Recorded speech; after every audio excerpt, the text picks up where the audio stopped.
Welcome to Economic Perspectives' latest video. My name is Peter Warburton. I'm Director of Economic Perspectives, and I'm going to talk today about the context of UK consumer recovery. Well, we just had another Bank of England Monetary Policy Committee resolution of their meeting in February, which was again to leave interest rates on hold at 0.5%, which is where they've been now for over 5.5 years. And this has become such a seemingly straightforward decision that it doesn't attract really any great media coverage and attention. But if we look what's been happening in the UK labour market, we can see that this is far from an uncontentious decision. Basically, the Policy Committee have ignored all the signals that would, prior to 2008, have necessarily triggered substantial interest rate increases from their current level. What we find if we look at the labour market now is that it's tight as a drum. The strong growth of employment in the last year, I think, has pretty much boiled away the pool, if you like, of surplus, available, competent and readily employable labour. Unfilled vacancies soared by 22% last year, with increases in a lot of the public sector, even higher than that. So not surprising to hear stories in the newspapers about how the health service using lots of agency labour at great expense. Basically, this is the consequence of driving the economy to tighten its labour market over a period of years without really consequence for what might happen afterwards.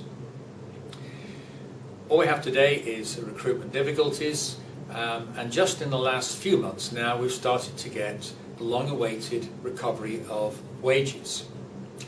Now, this is maybe something that has not been front and centre, but when we get a tightening labour market, when people know that there are jobs available that may be more attractive than their current one, then they go looking, and the amount of search that's been going on is significantly raised in the last few months.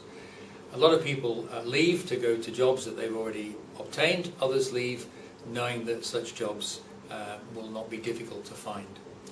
So after the long interlude where a lot of employees felt unsettled and clung to their jobs, even though they were being offered very little in the way of remuneration increase, then now is the time to shake that off and to behave differently. So what we now have a situation where increased staff turnover, voluntary quits and so on, are imposing increased recruitment costs on employers, who then have an incentive to stabilise the situation by paying high rates of wages and salaries for their existing staff.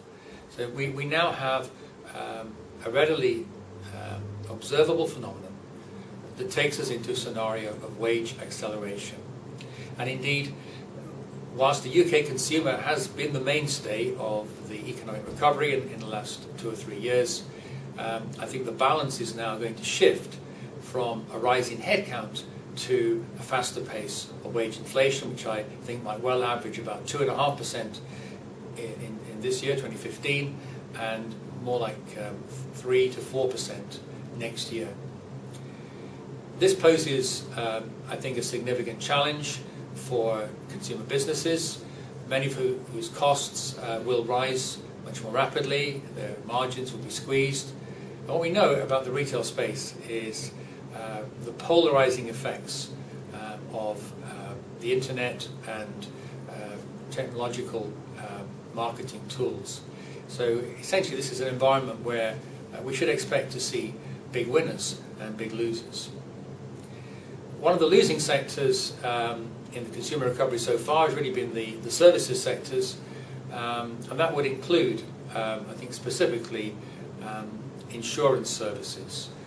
Consumers have shown that they're been very reluctant to pay up for even dwellings insurance, much less health insurance over the last few years. But I think the climate is now more favourable to an improvement in the outlook for the growth of consumer services. Well, that's just an example of one of our analytical conclusions. We've covered in the latest UK Economic Perspective.